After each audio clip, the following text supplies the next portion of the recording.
जिकु 4 दिन धरी बोतंडा ग्राम रे श्री श्री महावीर प्राण प्रतिष्ठा उत्सव अनुष्ठित होता। 6 तारिख रु 9 तारिख पर्यंत मंदिर प्रतिष्ठा कार्यक्रम आरंभ होता। गाँव समस्त आवाल वृद्धि वनिता यही कलश यात्रा रे अंशग्रहण करथिले। कलश यात्रा माध्यम गत राति ठाकुर प्राण प्रतिष्ठा निस्तब्ध राति रात्र मध्य प्राण प्रतिष्ठा है। महाराज नामकरण करागला। महावीर नामकरण श्री श्री बालाजी महावीर आमर ये मंदिर कर मुख्य उद्देश्य है आम गाँव में अनुष्ठित आम गाम उपरको आसुवा विपद जमी महावीर संकट मोचन संकट दूर करेंगे से अनुसार ग्राम एक महावीर मंदिर प्रतिष्ठा करागला। ग्राम लोक मान समस्त सहयोग छोट ठार बड़ पर्यंत समस्त सहयोग ए मंदिरटी आरंभ करागला। प्रथम गत वर्ष रामनवमी दिन ये मंदिरटी शुभ दि जाता। मंदिर प्राण प्रतिष्ठा कार्यक्रम मे 9 तारिख को स्थिर करा। आज प्राण प्रतिष्ठा कार्यक्रम शेष करागला। एठी वर्तमान चौरुअन्न बंटा गला। ठाकुरंकर बुंदिल भोग करागला, रसगोला भोग करागला। ठाकुरंकर प्रत्येक मंगलवार एवं शनिवार आमे ठाकुरंकर नियम अनुसार आमे सुजी हलवा भोग करूँ। ए दूर दूरांतर जिते जन आम ये अंचल अच्छा भक्त मैंने से आसवे ठाकुर दर्शन करेंगे। आम ग्रामर उन्नति हेब एवं ए आखपाख अंचल जो मैंने रोच आम ठाकुर पाखक आसर उन्नति हो ये कही मु मोर समस्त श्रद्धांजलि ठाकुर अर्पण करुच्ची। जय श्रीराम।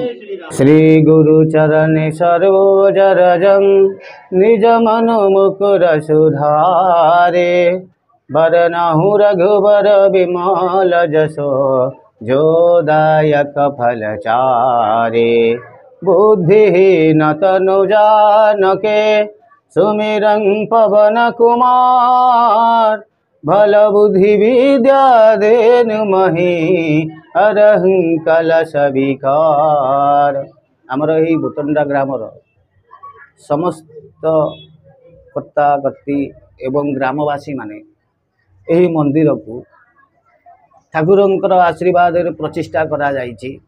एही ग्रामर मंगल निमंते प्रभु महावीर मंगल निमंते आमर ठाकुरंकर पूजा अर्चना सबू जेते आमर नीति विधि अच्छी ठाकुरंकर करा जाउछि। तेणु ठाकुरंकर आशीर्वाद ग्रामवासी मंगल हो, समस्त भक्त मानकर मंगल हो, यही बाना ठाकुरंकर उत्तरार्थी उन्नति हो एति कही प्रभु हनुमान पाखरे ग्रामर मंगल हो। जजमान दाता कर्ता समस्त मंगल करंतु प्रभु महावीर। जय श्रीराम। जय श्रीराम। जय श्री मनोजवंगमारुततुल्य वेगम जितेन्द्रियं बुद्धिमतां वरिष्ठं वातात्मजं वानरजोत मुख्यं श्रीरामदूतं शरणं प्रपद्ये।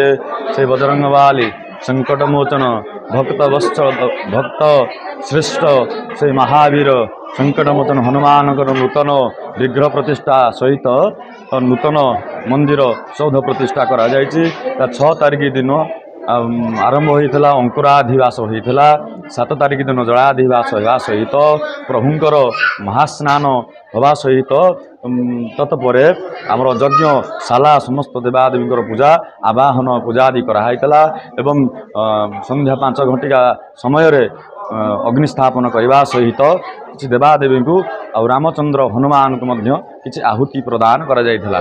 7 तारिख 8 तारिख दिन समस्त देवादेवी आहुति सहित देवादेवी पूजा एवं पूजन आवाहन पूजन सहित प्रभुंकर रात्र 11 साढ़े 11 घटिका समय 2:30 समय पर्यंत प्रभुंकर न्यास आदि प्राण प्रतिष्ठा करा जाइथिला। तत्पर आज पूर्णाहुति दिवस 9 तारिख दिन सकाळु प्रभुंकर नूतन विग्रहंकर दर्शन करने सहित समस्त भक्त मान दर्शन कले। कर्ताकर्ती सहित दर्शन करने सहित प्रभुंकर राजराजेश्वर बेश कराले एवं प्रभु नगर भ्रमण गले। नगर भ्रमण करके आसवा परे महास्नान माघ स्नान करागले।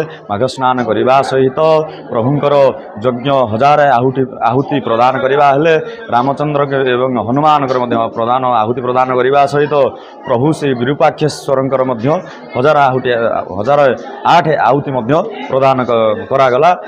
तत्पर समस्त देवादेवी आहुति करने सहित तत्परे संध्या 5-6 घटिका समय आमर यज्ञ नारायण अभिषेक आरंभ है। अभिषेक सैला तत्परे पूर्णाहुति आरती पुष्पांजलि एवं नाम संकीर्तन करागला। जय श्री राम, जय महावीर, जय जगन्नाथ।